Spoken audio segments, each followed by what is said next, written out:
Brandon Thurston from WrestleNomics is up next, and we're going to follow Brandon with John Pollock from Post Wrestling. Thank you, and good afternoon, everyone. But we can't ignore the math, okay? We can't ignore the data. Go on Google Trends, type in your name, then type in mine. You're a straight line, I'm a pyramid. I like the very direct question on that. Television ratings, downward spiral. Buy rates, plummeting. The time is now to turn the math around.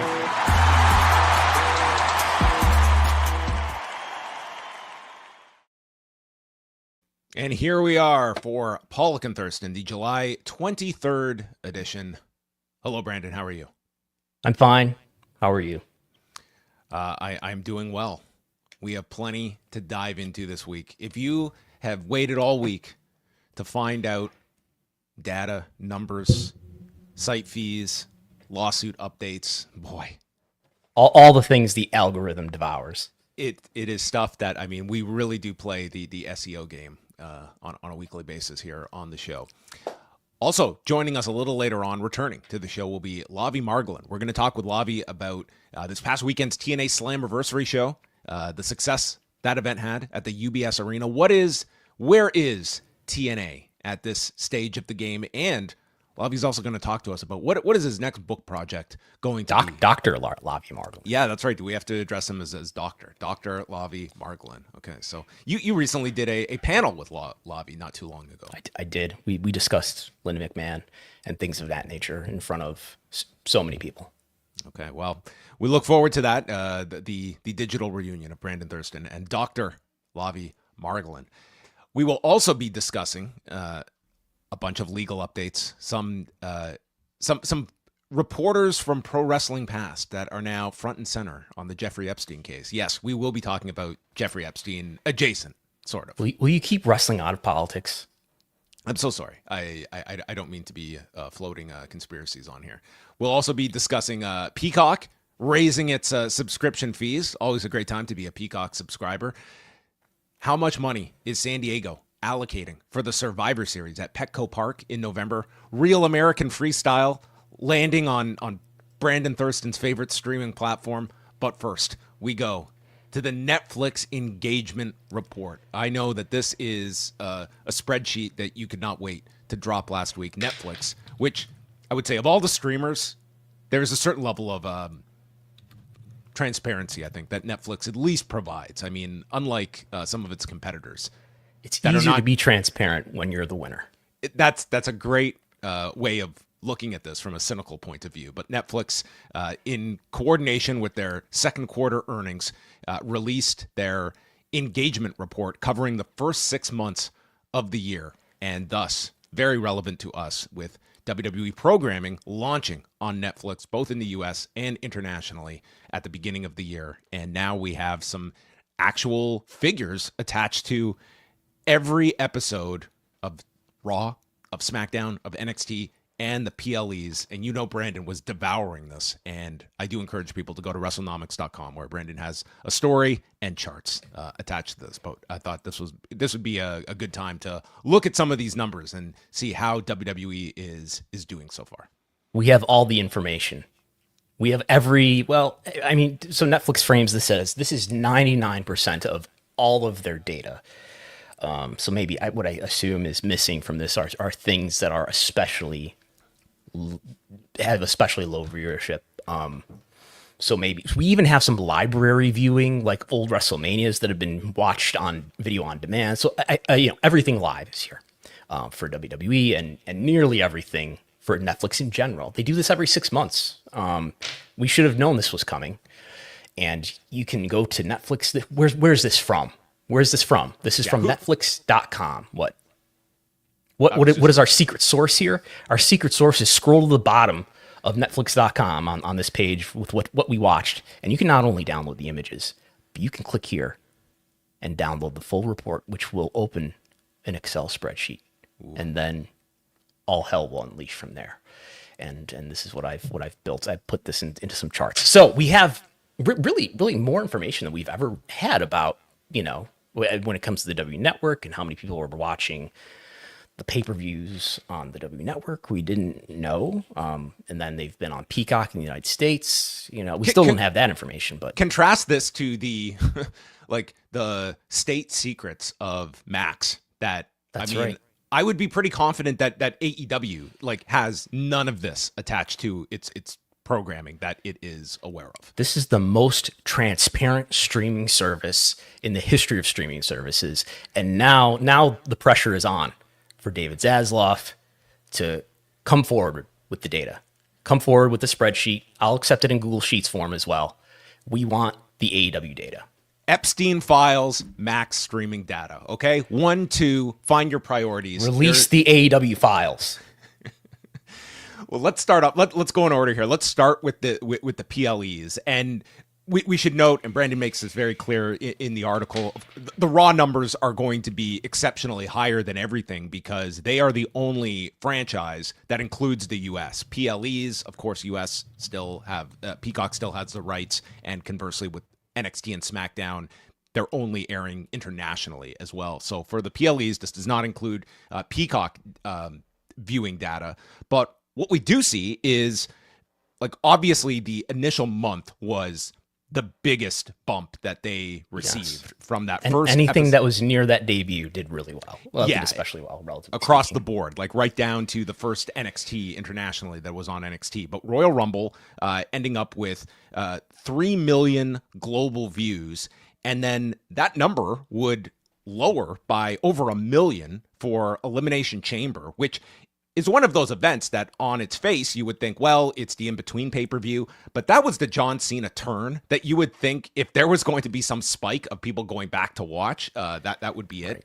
And just to be clear, what we're looking at here is not only the live viewership, but essentially, I mean, for the whole 6 months, right? So the things at the beginning of this timeline in January are advantage versus things that were right at the end. But for the most part, we're talking about, you know, wrestling content that most of the viewership is being watched live. Some of it is delayed. Very little of it is delayed beyond 7 days. Yeah, like usually the tradition is Brandon waits till Labor Day weekend to catch up on the latest Saudi Arabia card. So Night of Champions is going to get that Labor Day bump. But WrestleMania, the 2-night event, we get, so 3 million global views for Royal Rumble, 1.9 million Elimination Chamber. Night 1 of WrestleMania, the Saturday show, 2.4 million. And then the Sunday night show, 2.8 million.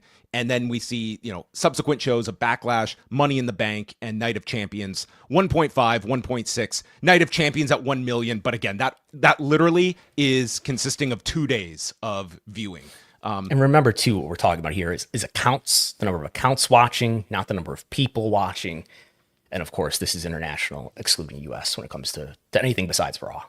Well, the way this is broken down, too, I wouldn't extrapolate this to some of the bigger shows, but for Night of Champions, just comparing it to Backlash and Money in the Bank, I think it's fair to assume that, you know, you probably are going to get 400,000 to 500,000 people watching it more than several days after the fact. And we're talking like 80% of these numbers are probably people watching it live, at least in that ballpark that we can look at for the B shows. Maybe you're going to get a differing percentage for. So this is on June 28th. This window ends on June 30th.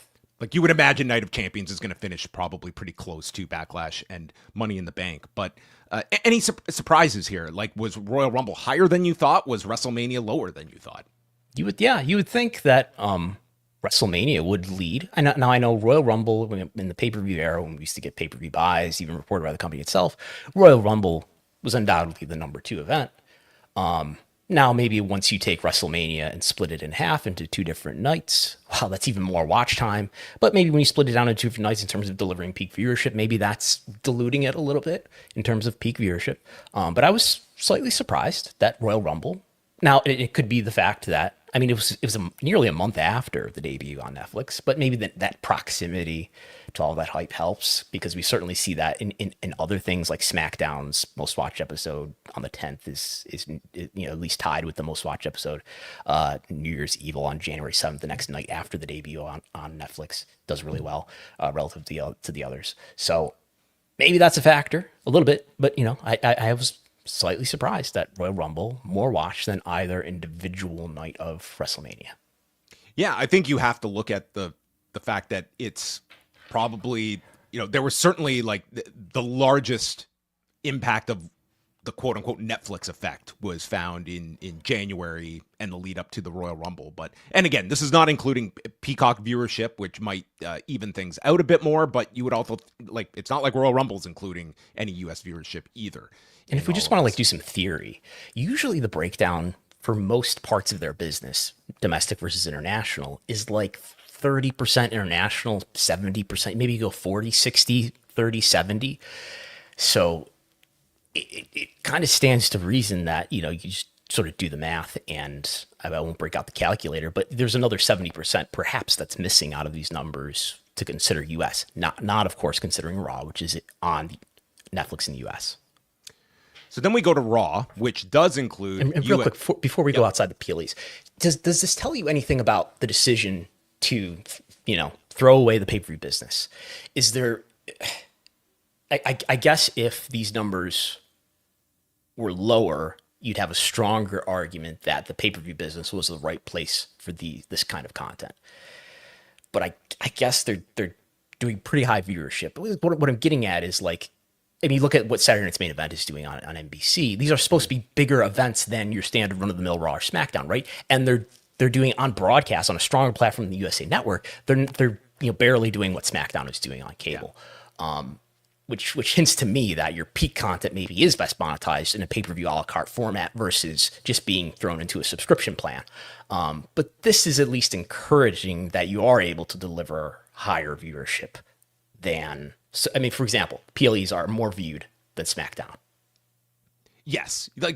Certainly these events, even your, B-level pay-per-views, they are seen as at least special to your weekly audience, that these are above and beyond, whereas Saturday Night's Main Event feels closer to just an add-on to television. It's an additional 2 hours of television that we are not seeing, even for something that is their biggest show that had John Cena on it in May. Outside of that, we haven't seen really Saturday Night's Main Event break what would be your traditional SmackDown viewership level as well.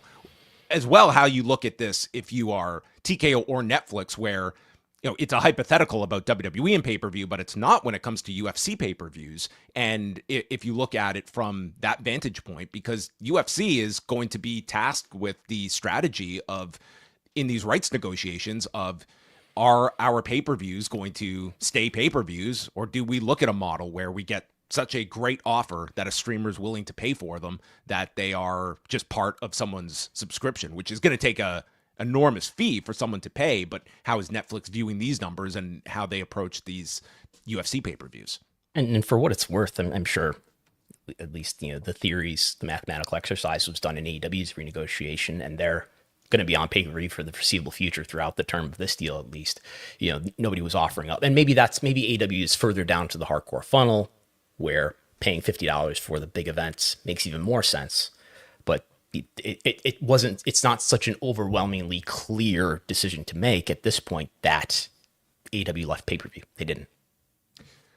Looking at Raw, of course, they had the enormous first show that was heavily, heavily promoted. And this is probably a number that, barring some cataclysmic event in WWE, I don't know if they'll ever hit this number again, unless we're in just a totally different, Netflix somehow opens up a windfall of new homes that they arrive in. That, it's just, to me, a number that is almost so far-fetched that they have never come close to, including your Raw after Mania, which would have been the closest comparable.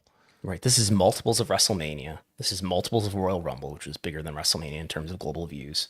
It's above what I guess I would have theorized in terms of relativity, right? Would you, on January 6th, on January 5th, would you have said, oh, this Raw is going to do, what is this, 2 or 3 times what WrestleMania is going to do? That's, well, we've got US viewership in here, so I should calm down. But it's a lot. It's really big, and it's basically multiples of what they've flattened out as, which I guess you could spin as that's bad for WWE. Look how many people have tuned out. Yeah, I think even if we include US viewership, we would be talking about well above, you would have to add 4 million viewers to get to that Raw level, which I I don't feel WrestleMania would have done 4 million viewers on Peacock to get to that Raw number as well. So it's very likely this Raw was the most watched WWE program of the year across any platform.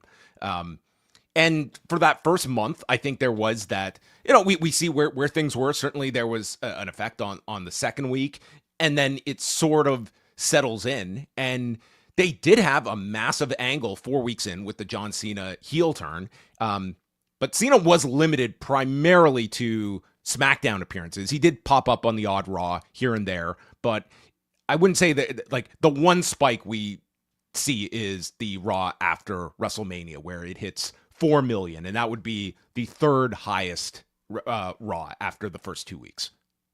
And just to reassure people, again, we are looking at up to 6 month window here. So the Raw numbers that we report week to week are only Monday through Sunday, because that's just a weekly set of data that we're getting. So these are all bigger numbers than have been reported at the time that we first got this data in the weekly Tudum chart.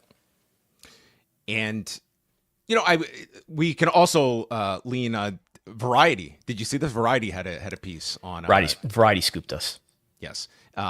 This does feature comments from both Paul Levesque and a representative from Netflix, whose name is escaping me here, but is quoted in this article where they are, touting the fact that they have been ranked every single week in the global top 10. And Gabe Spitzer, vice president of sports at Netflix. Yeah.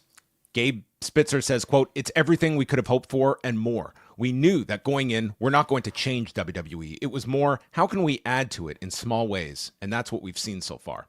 Spitzer adds that WWE content has been made popular across a wide range of countries, ranking in the top 10 in Canada for 26 weeks, UK for 23, and Mexico for 22 weeks. WWE's distribution has been fragmented up to this point, and the hope was, let's combine the power of what you guys do with the power of what we do with our global distribution and get our marketing teams together and try to lift this. So Netflix is very, very happy with these. So they did not say, we're disappointed in these numbers. We really wish WWE was doing better. Yeah, we've got buyer's remorse. We're just going to tell you right now, Variety. Now, they do also, in this article, it states, the so-called Netflix bump seems to have helped Raw since it's jumped from linear cable, specifically that last run on USA, which continues to air the SmackDown series. It's difficult to make a direct viewership comparison between Netflix and USA, where in the fall, it averaged 1.65 million viewers a week, because linear channels measure their viewership differently than Netflix does. But the disparity is still stark. There's also there's a lot to this paragraph in this Variety piece. Number one, I would state, is that all of these Raw global viewers that we are comparing emphasize on the word global, that we are comparing to a strictly U.S. audience. No, let's just compare them, Nielsen to Netflix. Let's do it. No, that's ridiculous. Because that's what others have done, especially, if they want to, they want to tweet about, they're not necessarily ingrained in all this wrestling data. Yeah, look, it's the global number is way bigger than the USA number. That would be as misleading as us not putting the caveat there that this does not include Peacock viewership for the PLEs. So I think we should put that out there. You cannot just compare these numbers to the USA Network numbers. We're talking about global viewership, which we were not comparing a year ago when it came to what they were doing in all of these other regions that now Netflix is tabulating. But WWE wasn't even being aired around the world before January 6th, was it? I don't think you weren't watching. You've never watched Raw before January 6th. The series premiere of Raw coming to India for the first time ever. UK, get ready for WWE programming. You're gonna love it. Is there any history of pro wrestling in the UK before 2025? I don't think so. Maybe British Bulldogs, but just to say where I think we are in terms of comparing the US viewership for Netflix versus US viewership last year on USA Network.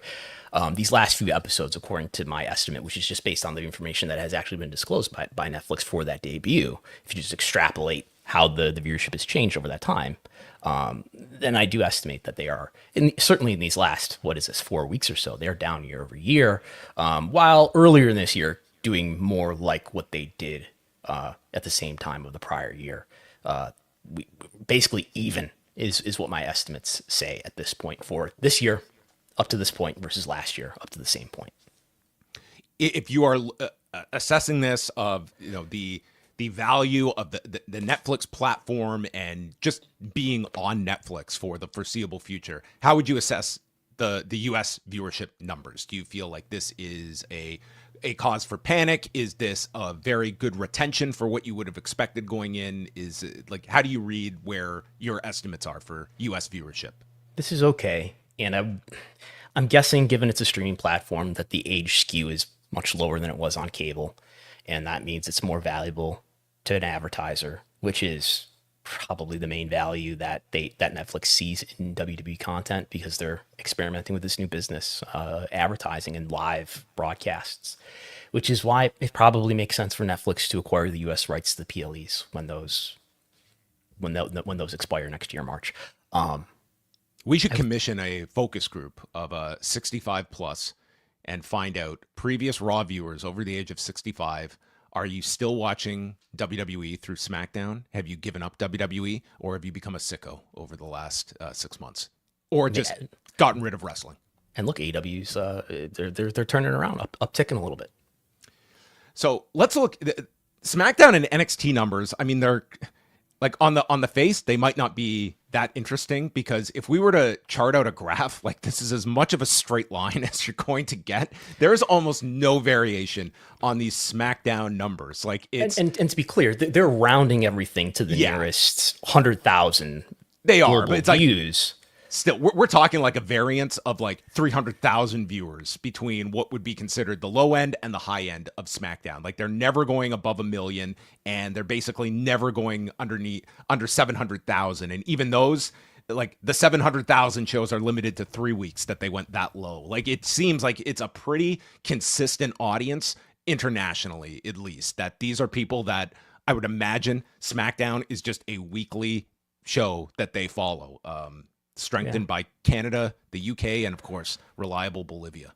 And I've got it on a pretty high maximum access here, because I put everything on the same scale, right? So we have the giant raw numbers up here that are setting the scale. So, and again, like, when we report, the Nielsen numbers for what SmackDown's doing on USA, that fortunately is down to the nearest 1,000. This is down to the nearest 100,000. So there's just not a lot less, decimals of precision or places of precision here. But this is also, like, when we look at this again, like, if you look at this year, your biggest star has probably been John Cena, and he has largely been featured on SmackDown. And it's not as though I feel Cena has. This does not reflect like a big difference that you have seen on SmackDown, even though we have seen that sometimes for the U.S. television viewership on Cena shows, whether it be Saturday night's main event or where, like, this past week he popped up and felt like he was the big attraction on Friday night. And they had a 3-month high with John Cena.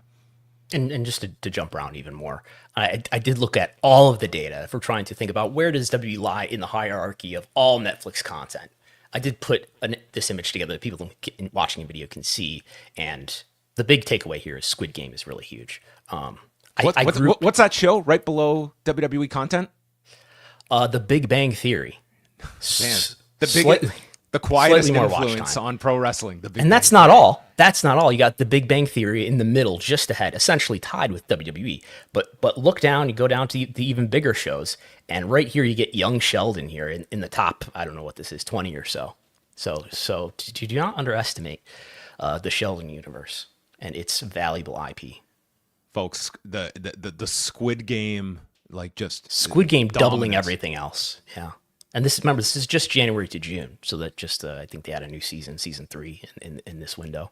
So at the end of this year, we'll get the Stranger Things effect as well. Like, Stranger Things might be in contention here with. Is there a new season of Wednesday coming out too? Maybe. I think so. Yes.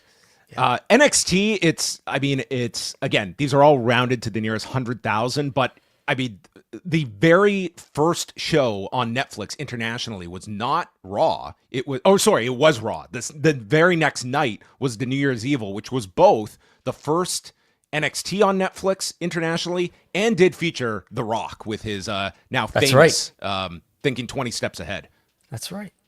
Maybe he was thinking 20 weeks ahead when the full views would be tabulated for that January 7th New Year's Evil special. Yes. And we have PLEs here for NXT as well. All of them measured at 200,000 global views.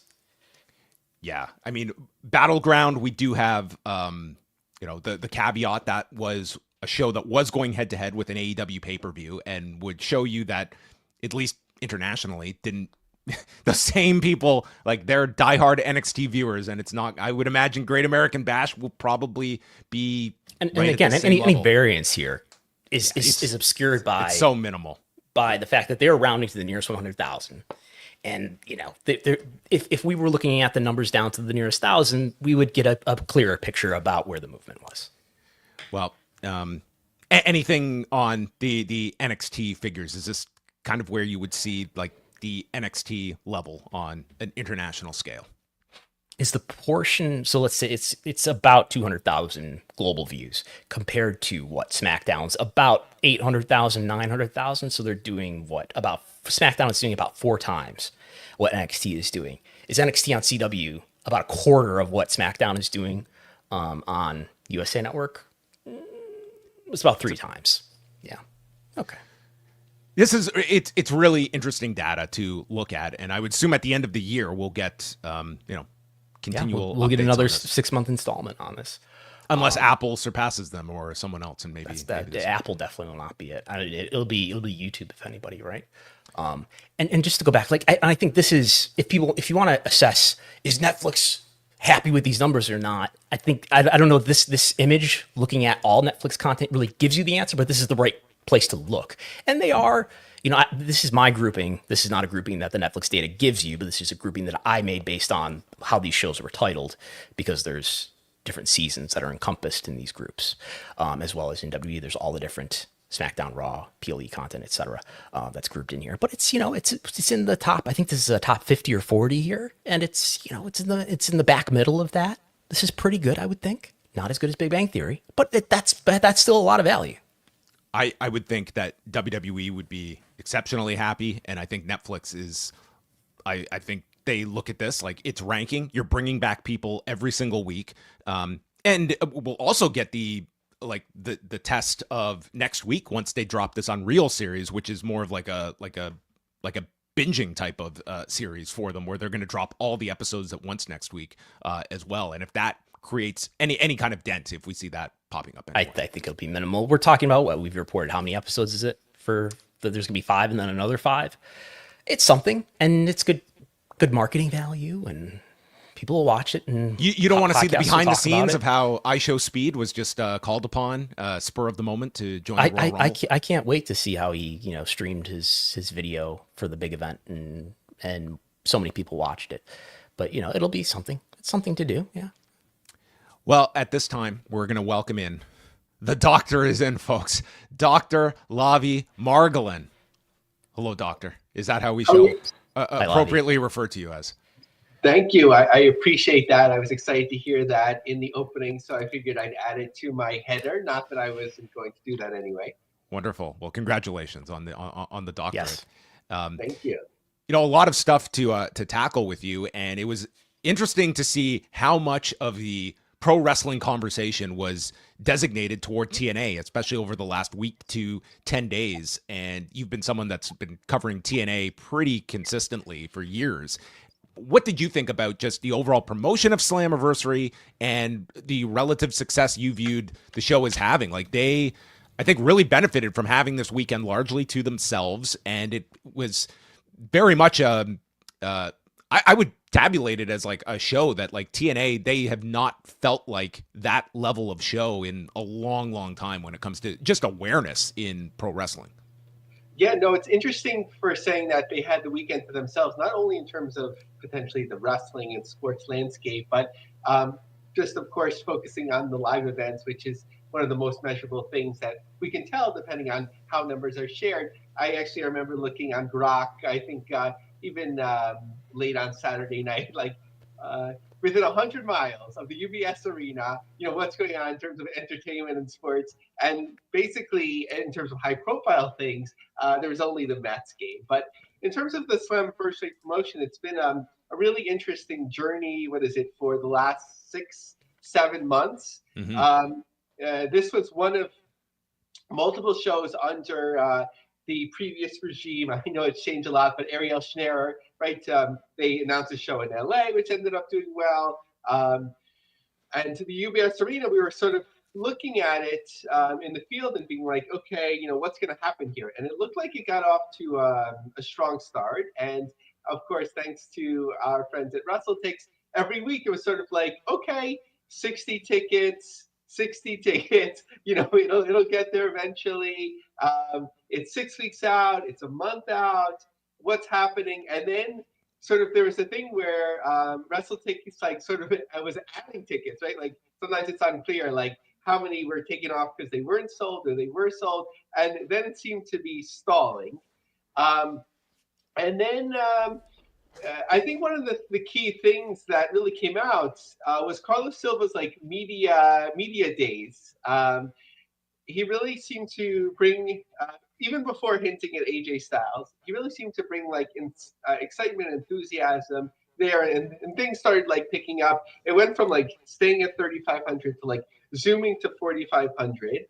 And then of course with AJ Styles and all of that, we had what's certainly over 7,000. WrestleTix, I don't think they've done a final accounting necessarily, but their last count was 7,042. I'm not saying that this is a WrestleMania 3 number we have to sleuth, but we could have fun with that. And then they did announce, they have an official number, 7,623 is what they announced as their new U.S. attendance record. Yeah, so I was going to say, we might need to sleuth it, might not, WrestleMania 3 to see what's actually there. But I'm comfortable and confident to say that this is their new record, because WrestleTix also wouldn't have been counting some of the suites, as well. And WrestleTix has, at least in the spreadsheet for subscribers, 7,042, which is a little higher than the last one I could find on Twitter. Yeah, 6,800 was the one that they publicly shared. And I'm hoping that I asked them, I haven't got a response yet, but I'm hoping that they'll do a final accounting, because they have access to BetTix, where one can access, comp tickets. It's a great win-win, obviously, for veterans and their families, but also for promotions that need to fill seats. Typically, they designate about 500 seats maximum for that regard. In a space like this. And we're talking about comps here, right? Comp tickets, yeah. I think, do you sense that some of the late movement was because of comps? I feel like somewhere along the way there was comps. I don't think that acceleration of tickets was the comps. I think that the momentum, started taking over, and I think that there was, just different groups that you had that late decision makers. You had, of course, the AJ Styles, the TNA, retro interest. From what I've read, you also had a contingent of Mike Santana, Puerto Rican fans, or just obviously Mike Santana fans overall. That sort of that kind of took momentum, into itself. But there was certain points in watching it closely where there was heavy discounts on even some of the premium tickets. I think it was 50% off, where I even considered taking my son third or fourth row. I think it was 125 with the discount. I ultimately decided not to schlep out there. But there's definitely discounting going on for a while. Is this for the New York market? How, this is on Long Island. This is where the Islanders play, right? How convenient is this for this densely populated area to commute to? Yeah, so uniquely, actually, it's become a lot more convenient. The Grand Central Station, one of the main hubs of New York transportation, actually has a direct train that you can take. There and back. Firstly for the horses, but now that they have the arena as well, it's a thing. It's kind of similar, actually, to in Penn Station, where you could go to the arena in Newark there and back without having to encounter any other transportation. Okay. I think there's also something to be learned in all of this. We can dig into all the numbers, get to whatever the full paid total is, all of this. But there's also something to just creating the perception for yourselves of a successful show. And in that regard, I think TNA really did hit it out of the park because, I mean, like, let's look at this. Like 7,600 people, like in the context of TNA, it's a big success. And you watch this show and they constantly were hitting you with how big this show was and hitting you over the head with this attendance number that coming out of it, you just had that general vibe of TNA feeling like it is on the upswing. And I think that's part of it. That's part of the battle too, is just the perception the fan base takes from your show and feeling like, well, I'm supporting this company that feels like it's on the rise. And I think like they did instill a lot of that in TNA in the lead up to this. And the show felt like this achievement for a company that, I mean, it was not very far from death's door on countless examples over the last number of years. Yeah, I think success breeds success, and we know for a number of years, starting with not to get too deep, but right, like TNA Mecca and whatever. Like if you talk about TNA on X, and we know that it's a thing now with AEW fans too, but like they'll come out of the woodwork. Like I think for a number of years, they wouldn't necessarily buy the pay-per-view, they wouldn't buy the ticket, but like if you say anything about TNA and they perceive it not to be positive, like you'll get more engagement than many other things in pro wrestling. So it actually gives them something to celebrate, which is a good thing. I guess the question is, was this financially successful? We know that according to an article in John Wall Street, actually coming from Carlos Silva, that TNA is not, is not a moneymaker. They're losing money. Mm-hmm. I'd assume that this event lost money, meaning that the tickets weren't that expensive. You're using less than half of the venue. But I think it was a success, certainly from a PR perspective in terms of Carlos Silva getting all that attention, that perception for the fans. They can really take it from there. And I think it's kind of like at a crossroads here. Yeah, I mean, when you use this to, I mean, obviously they want the TV and media rights deal no matter what, but like use this as an accelerant to like continue to grow, or is this what you call gussing up the pig, meaning that you make it look really good because you want to sell it. And obviously those rumors and people talking about that's out there too. So they could be, it's sort of like hard to serve both of these things at the same time, but it kind of seems like they're trying to do that.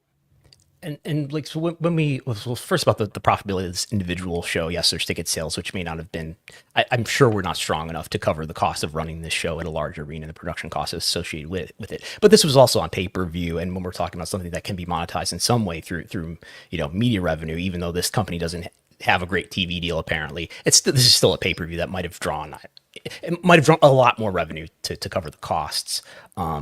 But what was the quality of this content like? This was a TNA show that had a lot of attention on it.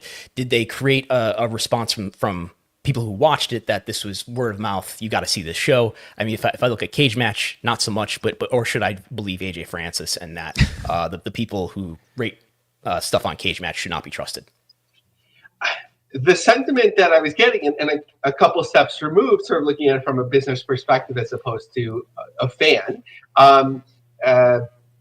is that, during the event, the moments people were like, out of their minds, excited and so on. But, once it ended and it emerged that NXT, WWE took a dominant position and Mike Santana did not win the belt, there was sort of like a little bit of deflation and complaining there. I don't know if it was like the Road Warriors getting screwed out of their belts in Chicago or whatever, but like, how does this carry over? Like, we've seen this before with like Joe Henry getting close. And like, I thought the door was closing and then it did work out, in the end in that way for a few months. But like, you have to be careful with something like this where, sometimes it's the right time. It's time for a payoff, and it doesn't come. Obviously, WWE and NXT is in the dominant position. TNA brings a lot to the NXT shows and so on, but it's obviously more WWE that can benefit TNA. At this point, and they kind of have to go along with the creative. Is this one of those? Oh, you're only in chapter 7 of 28 chapters. We don't know, but like. And obviously it's different leadership, but my mind always goes back to Taz appearing on SmackDown. I know this is a deep cut, right? Taz appearing on SmackDown and as ECW champion and losing to Triple H. Different world, but you always have to be careful. Got to let it play out. You got to let it play out with Hunter and Taz. What is the benefit? You said that clearly there's at least some short-term benefit. Some would argue that there's major long-term risk for TNA in having this relationship. But what is the benefit to WWE to do this relationship with TNA? Yeah, so it gives them some spice and variety. Like sometimes when you take somebody into a promotion, it stops being unique, and you have to be careful of that. But whenever they brought in TNA talent, it's sort of like it creates something interesting. It's something unique. It gives them access to people they might not yet have access to that they probably could have access to with the right monetary incentives later, like a Joe Henry that they have. Something that, I've been thinking about is that although it's complicated now that we know TNA works with CAA and obviously WWE's part of Endeavor Universe, that I thought the most likely deal that TNA could get would be with the CW. We've heard that they want more content and so on. So sort of like with the blessing of WWE that they can have TNA, but it's sort of like under their thumb, because to allow TNA onto CW one day when WWE wants multiples increase in NXT, Brad Schwartz, who could think about it and say, well, we could maybe get half the ratings with TNA, but it'll be cheaper, so it'll work out at the end. So you have to be careful with that. And obviously, Brandon, something that you've covered so well is the MLW lawsuit and all of that. So sometimes it's good to be a good player in that way and not crush everyone. So that you're reading my mind. So we saw in that John Wall Street article discussion about whether WWE would eventually acquire, or TKO in some form eventually acquire TNA. They've already just acquired, clearly, AAA. And if they acquire TNA, I guess you could say, well, it's not in the United States. It's a company that's based in Canada. I mean, I would think it's doing most of its business in the United States, though. And you can point to other things too. Through a records request, I saw that they did have an agreement, at least with one venue, that would create exclusivity for other wrestling companies that they could not, in San Antonio. Maybe there are other things that, you've had Tony Khan sort of point to, talent being contacted who are already, still under contract with AEW. It seems like they're inviting antitrust scrutiny or antitrust liability here. I think with AEW, you always have that sort of as a buffer, in terms of the market. But in terms of doing aggressive tactics, where you are trying to push other people out of the market, that's obviously where you have to be careful if there are those venue booking agreements where it's especially egregious, where I don't know if it is or not, but like as compared to other forms of entertainment or sports or some other deals that you do with media rights deals. But it's interesting that still you have WWE being very aggressive in terms of deals, and like when there's like something that a network or streaming service is interested in something, then WWE can swoop in, right? Like I think there was Carl Silver talking to Tubi, and then suddenly Evolve, has a show there where we've seen that sort of thing time and time again, where networks and streamers, they want to lean back on the biggest media conglomerates because that's safe, even if they're getting like a small piece of it or like a variation, whereas another company might give their all. So it's like, are you friend? Are you foe? Are you frenemy? Where does it fall in business? And it coincides, it may not be related, but it coincides with the time where this Evolve deal with Tubi, which is a Fox property, and suddenly rumors that AEW would have a show on Fox have completely evaporated.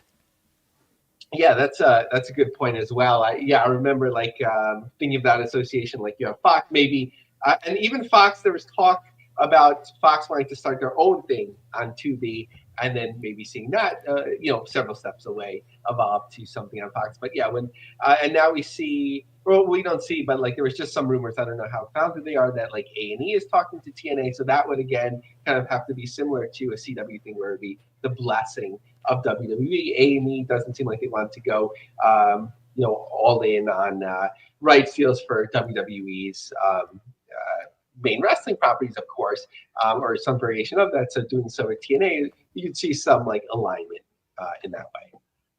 Yeah, I find it to be such an interesting relationship, the Anthem TNA one, that I think it's very clear Anthem looks at TNA as like a very strong part of their business. I think if they were just simply looking to offload this thing and take a check, they had that opportunity last year with Scott D'Amore, and they doubled down. They have put now their latest management in place to run this thing.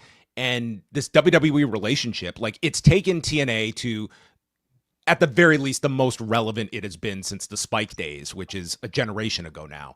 And I think you look at this, if we are in 6 to 8 months from now and it is still not a profitable entity, like, is that your kind of crossroads moment if you are Anthem of what are we throwing good money after bad at this brand that it's just not going to reach that level? And then we really look at, like, what is our long-term connection to being a company that runs a wrestling promotion?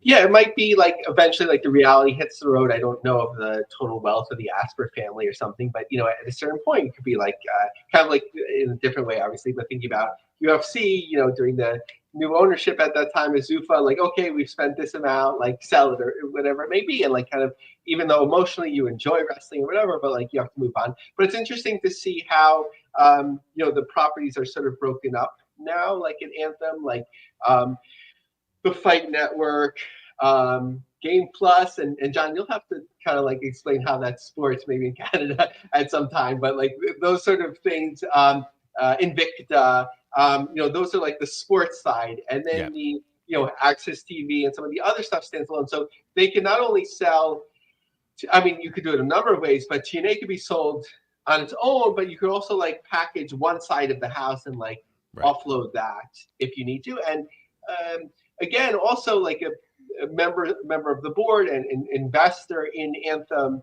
since at least 2016, Northern Pacific Group, they invest in things to sell them and make money eventually. So when somebody has a seat on the board, you have to start asking questions. If you're not making money, when am I going to make money, or can we cut our losses? What did you make of you mentioned it earlier, but like Carlos Silva was very much front and center in a lot of the media appearances in building up this show. He went on a lot of different outlets.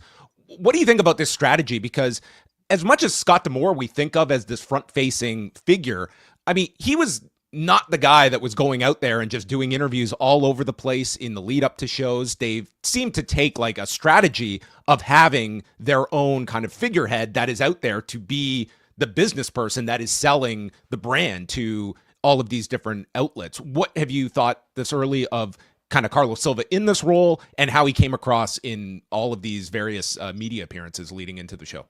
Yeah, I think he did a great job. He's well trained in this throughout his career, from having run the different mixed martial arts and so on. And like everything you're putting out there, what you want to be out there, but he was more revealing than typically you would see. Like, he would talk about ratings and he'd talk about negotiations and so that sort of thing. So like, it gives you the perception like he is being, I'm not saying he's not, but like it gives you the perception that he's being like upfront and sharing the information, and it's very buzzworthy, the news with the Z too, where it carries all over, and you have a great conversation with Ariel Helwani and all different people as well. And there's just something, like with the TNA hat. And I love the trucker hat. This is a real hat you can buy on TNAmerch.com too. Well, I've considered it, but I think he's in this role. He's perfect, and he's absorbed.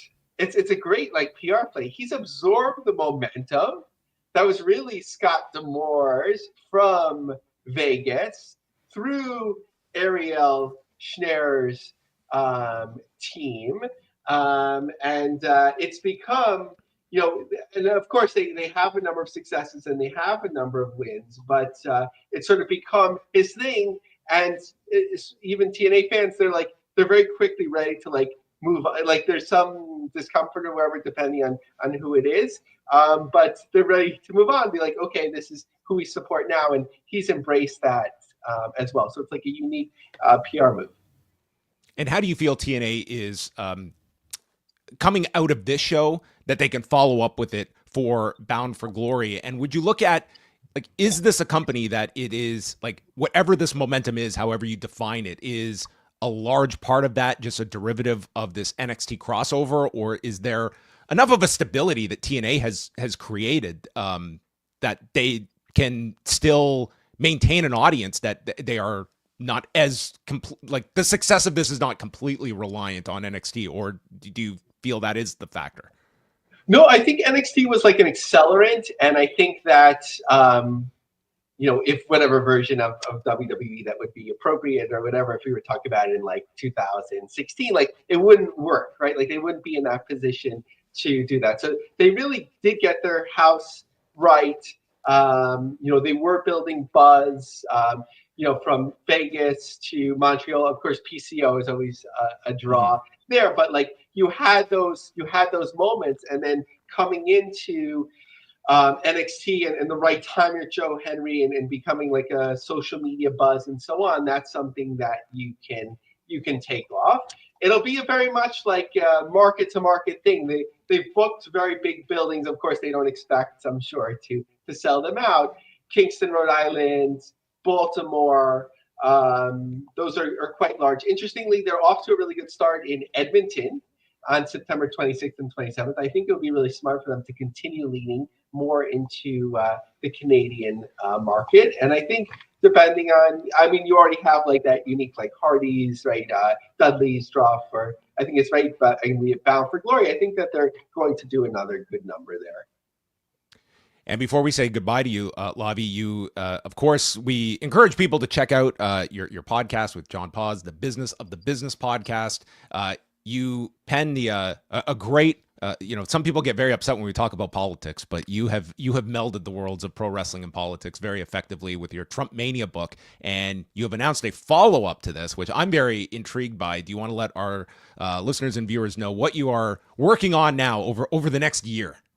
Yeah, so of course, for those of us that follow wrestling, and of course it's cousin, MMA, depending on how you define it, there's that the white Donald Trump relationship is so fascinating. And half of it... We should clarify the Dana White Donald Trump relationship. If you say the Trump White relationship, that's probably a separate topic. that'll be part of it too, as well, but with a balance. But with Dana White, like obviously it's played out in front of us mostly in the last 10 years. But I think there's a whole, and that'll be a big part of it, but there's a whole fascinating story starting with Atlantic City, talking about PR moves. Like it's been sort of retconned. UFC 28 was not under Zuffa, right? No. And they were already at the Trump Taj Mahal. And then there's now a story, well, it's 30 and Trump really gave them a shot and so on. They had already been in the venue and they sold it out. So there's that Atlantic City story. I'm having a great time the last few days. I'm in that, what's it called? The Affliction story, where you had them kind of on opposite sides of the war, but how they got along. And I don't know if I ran head to head together that night. Like Affliction staged this pay-per-view at the Honda Center, and Dana White went full out. They ran a head-to-head card on Spike TV, and yeah, Donald Trump was the figurehead that Affliction had brought to kind of sell the Affliction show. Yeah, and when you're doing research, you find some fun things. One of the things that I discovered was Donald Trump was a matchmaker that night. He set up a pitcher for the Boston Red Sox Buckholz with somebody from Deal or No Deal, a model, an actress. They've been married 16 years and they have 3 children now, and all happened because of Affliction in Anaheim. Wow. Well, I am already intrigued by this book, Lavie, and we'll definitely have you on before that book comes out. But you have picked the perfect news cycle over this next year in terms of the UFC Donald Trump connections and leading up to next year's big 250th celebration.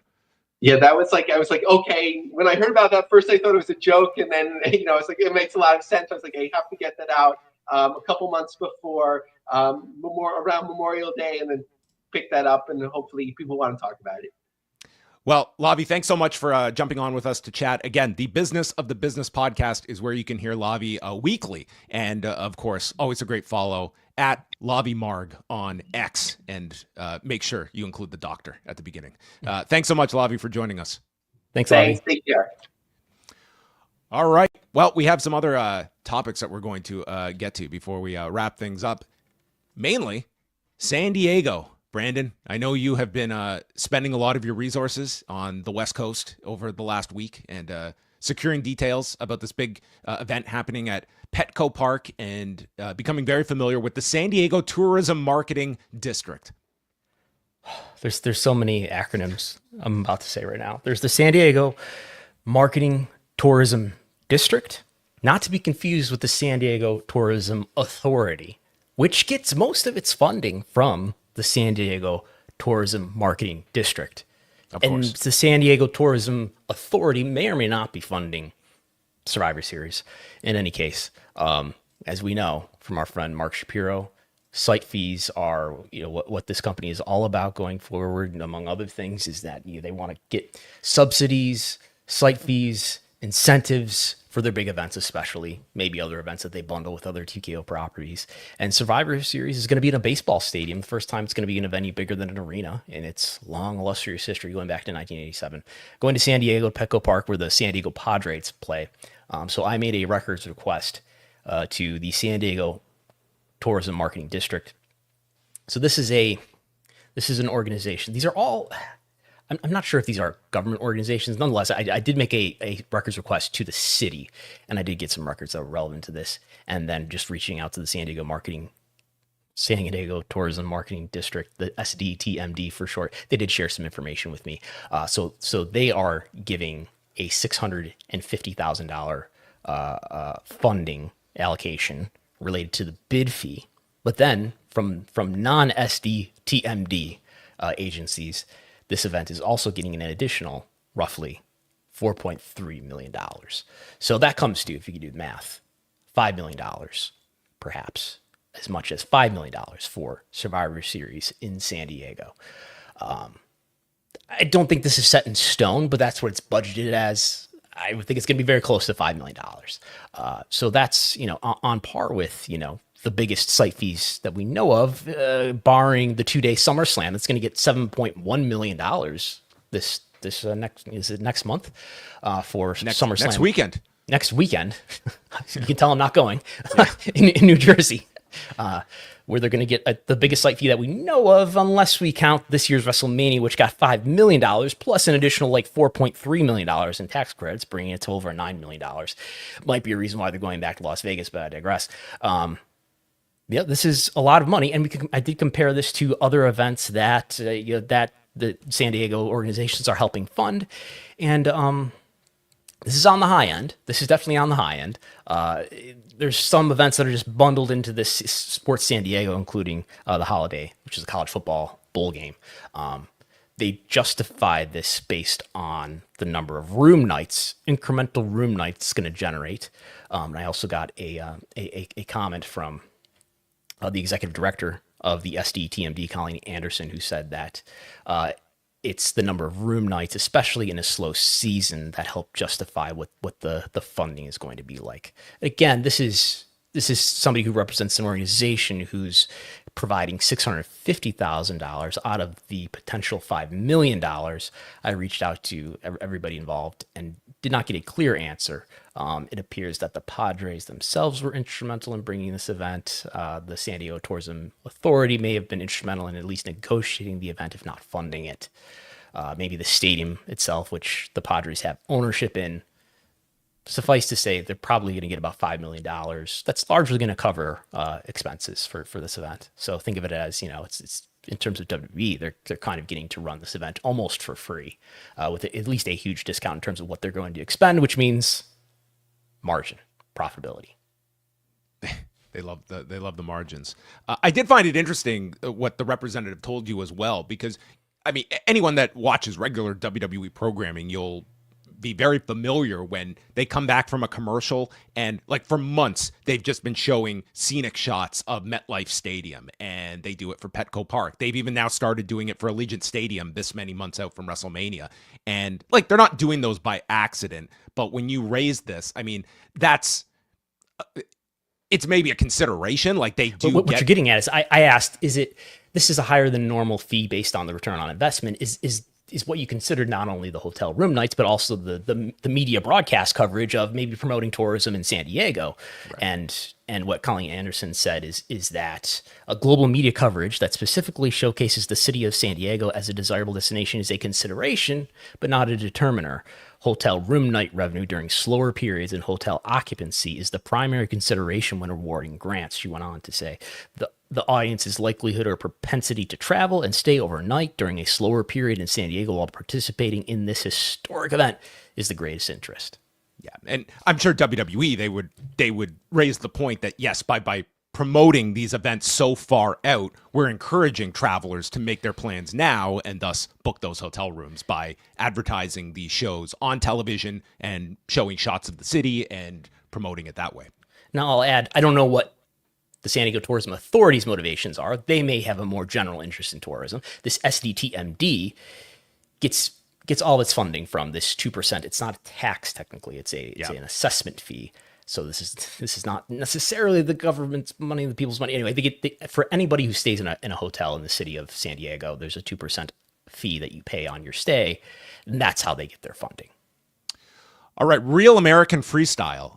Brandon's not going to SummerSlam. Is he going to the first Real American Freestyle event? Well, it's happening August 30th in Cleveland at the Wolstein Center. And on Monday, on Fox and Friends, it was announced that Real American Freestyle is going to Fox Nation, which is Fox's... really broken on Fox and Friends?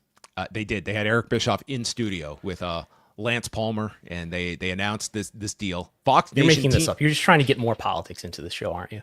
Yeah, that's clearly what we are, just force feeding everybody. Fox Nation teams up with Hulk Hogan and Eric Bischoff as exclusive partner for Real American Freestyle, and they're going to broadcast the August 30th event on Fox Nation and a fall event, which Eric Bischoff later stated would be in October. WrestleTix is following this, and they have now crossed 1,000 tickets distributed. This is an old number I have on the screen then. They updated it this morning. So, I mean, there are over 13,000 seats on this ticket map, and they are just over 1,000. So it does tell you the size of venue that they have booked for this, that they will need maybe they will need AJ Styles to announce a surprise appearance 3 days out from this Real American Freestyle event. Yes, 1,084 is what we're at. There it is. Currently. Okay. Current setup 2773. So that is where we are. I guess the number one question with any of these deals is Fox Nation paying Real American Freestyle anything?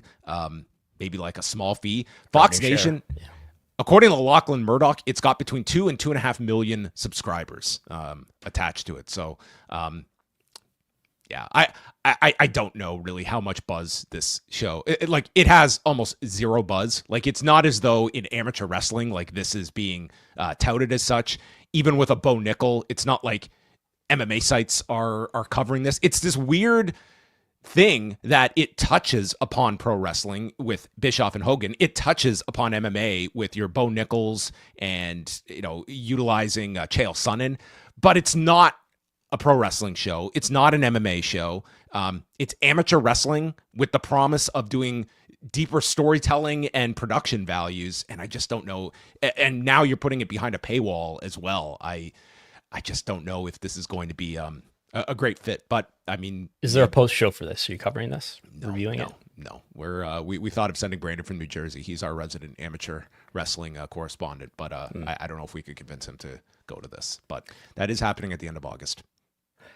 They did have, who's the guy who beat Gable Steveson? He's in some Wyatt Hendrickson. They do have as well. Like, they do have names attached to this. Like Darian Caldwell was part of this up until his big health scare. Ben Askren, like, he's still attached to this thing, but obviously it's not going to be doing any competition. But yeah, Kurt Angle is going to be on the broadcast team with Chael Sonnen and Bubba Jenkins. So I mean, they have some names that are attached to this. this is largely going to, like, it seems once a year when they have the NCAA championships, you get this, relative mass audience of people tuning in to watch this on ESPN's platforms. But it's a once a year thing, and it's very contingent on the schools and their fan bases and just amateur wrestling fanatics. Can you extrapolate that to an actual league? And I think that's a big jump right there. And we'll obviously Fox Nation. This is clearly in line with what they feel their audience might want to check out, some freestyle wrestling at the end of August. Yeah. Good. This is not on the lineup. I'm throwing a curveball in here, but over the last week, we did get the official announcement. AEW has set their date for All In at Wembley next year, that they will run Sunday, August the 30th, and this will be one day after WWE Money in the Bank in New Orleans, Louisiana. That was part of Paul Levesque's hostage video announcement. So that will be another busy weekend for. But this was AEW announcing this date, and it does coincide with the UK bank holiday that they've always run the Wembley events on. But that's going to be the big ambitious undertaking for AEW in 2026, returning to Wembley Stadium on August 30th. Tickets on sale, TBA. So we don't have a ticket map yet to scrutinize. No, not yet. Peacock. If you are a Peacock subscriber, get ready. You're about to get a $3 price hike as the ad-supported premium plan is moving up from $7.99 to $10.99. And if you have Peacock Premium Plus, it's going from $13.99 to $16.99, or you can score that for $170 annually. They're also adding an ad-supported tier for $8 a month that comes with a selection of its library, along with current NBC and Bravo programming. Not related at all is the NBA will be available on Peacock coming this October to coincide with this price hike. But yes, if you are a WWE consumer in the US for its PLEs and NXT PLEs as well, it will be costing you $3 more per month. Yeah. I mean, good news for WWE fans might be that those PLEs will be going to Netflix next year. Maybe. I mean, it will represent a savings for you if you are. You have to be rooting for that if you're a USW viewer. You should be. I think UFC fans the same way. The hope that they will get some of these pay-per-views just with a subscription rather than paying $80 a month. All right, now we hand it over to Brandon for the legal corner, and you have several updates on various cases. Please bring us up to speed on favorites in the Pollock and Thurston universe, from Wesley Icehold, Christopher Dispenza, and some other legal. Have we acquired a sponsor yet? A legal working on chaser or something? Okay, working on it. So Wesley Icehold, who is not a punk rock artist, as someone falsely claimed on the show last week, he is a hardcore musician. Were you corrected on this? Were you told what the hell's Pollock talking about? No, I think someone helped us in the comments last week. So Wesley Icehold, who is suing Cody Rhodes over the American Nightmare name, which they had a prior settlement about, which included some money for Wesley Icehold and the agreement that if you're going to use the American Nightmare name on any products or merchandise, it's got to say Cody Rhodes, at least 75%. There's got to be a wrestling logo. And he's found some items, at least one item. He's found several items that he claims violate this agreement. This is a lawsuit that's going on for several months. It looks like this dispute is heading towards a settlement, at least according to, that's what one filing recently suggests, where they use the language, where is it? I've got it here. Counsel have conferred and believe that mediation would be helpful in resolving remaining issues implicated by this lawsuit. That's code for we're working on a settlement, and they've postponed a lot of their dates that were upcoming. So that's certainly consistent with they're getting close to a settlement.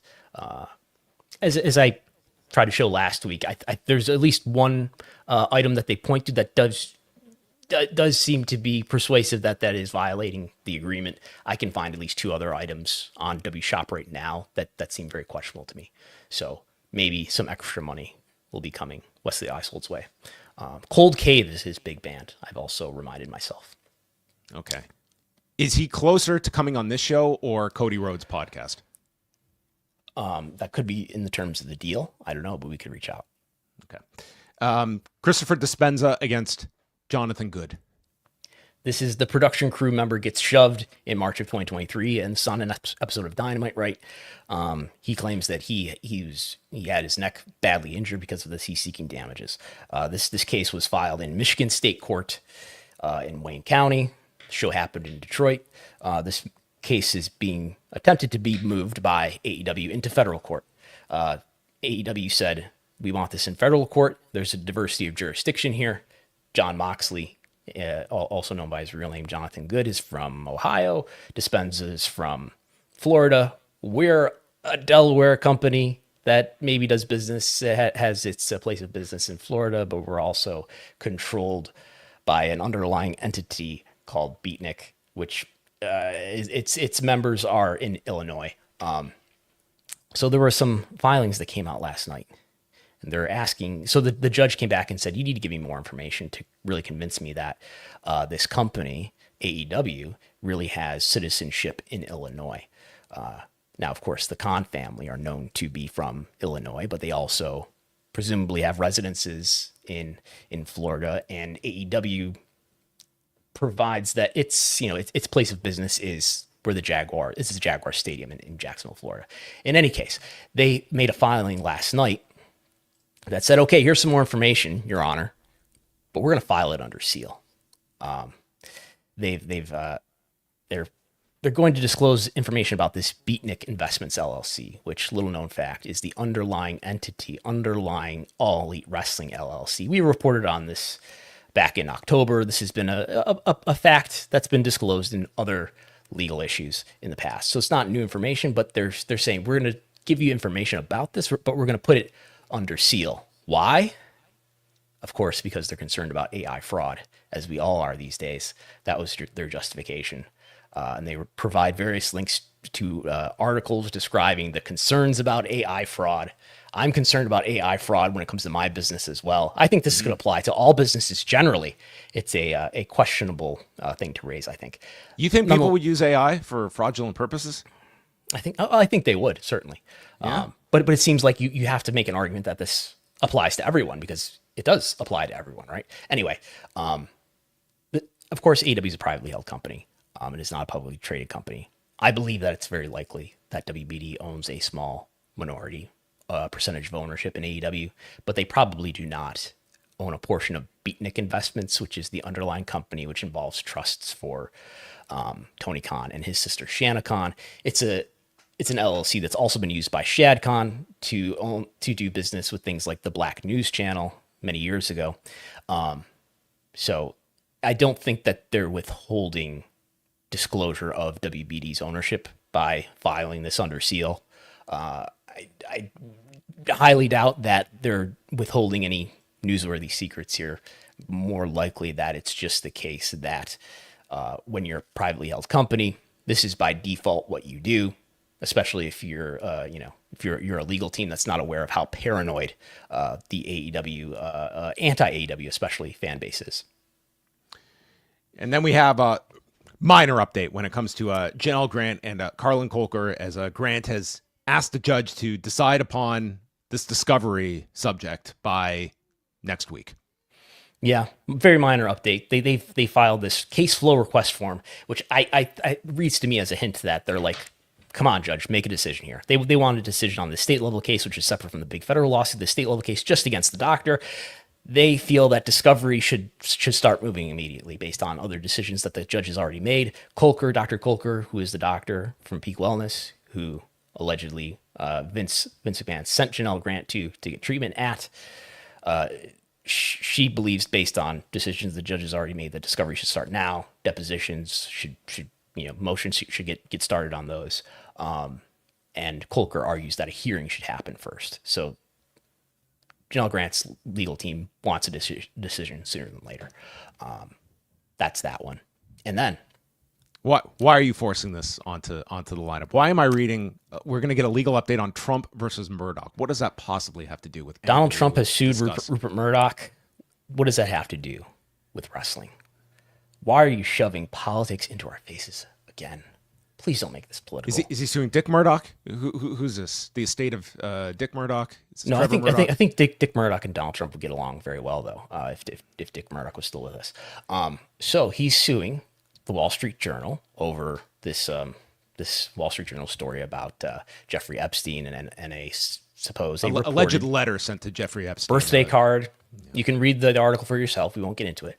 So Donald Trump himself is suing Rupert Murdoch, the Wall Street Journal, and 2 Wall Street Journal reporters, Jill Palazzolo and Khadijah Safdar, who are reporters who reported those big stories on Vince McMahon, including the General Grant lawsuit, all the stories that brought this to light 3 years ago. That's not the only connection, though, between wrestling and this story, is that, again, like in Trump's lawsuit against ABC, his defamation case against ABC, which resulted in a settlement, he is being represented by Alejandro Brito, who is also representing Dr. Carlin Kolker in yet a separate lawsuit, not the one that we just talked about, but a separate federal defamation lawsuit against Janelle Grant's attorney, Ann Callis.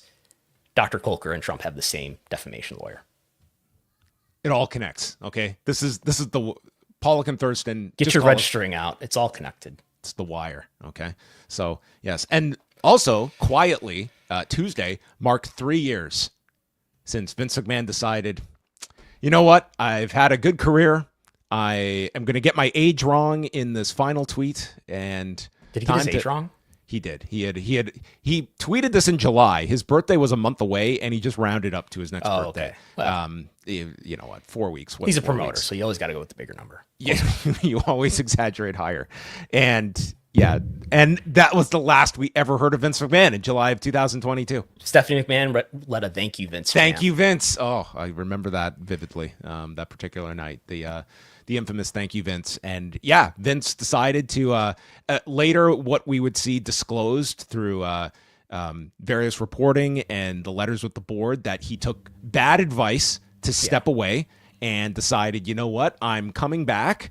And when the board said, hey, Vince, we don't agree unanimously, we feel you should stay at home, he said, no, that was not a request. That was get my seat ready. And hey, why don't you get a couple other chairs on the board ready, because you guys are out and I'm bringing in George and Michelle. Well, the thing is, some board members changed their minds, including Nick Khan, Steve Koonin, at least those two, and Paul Levesque.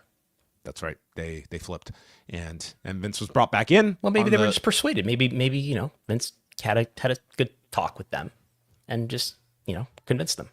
He said, "Without my support, you will not get this television rights deal. I need to approve of this." And he came in with the provision that I am coming back to seek alternative strategies. Oh, I'm getting attacked here.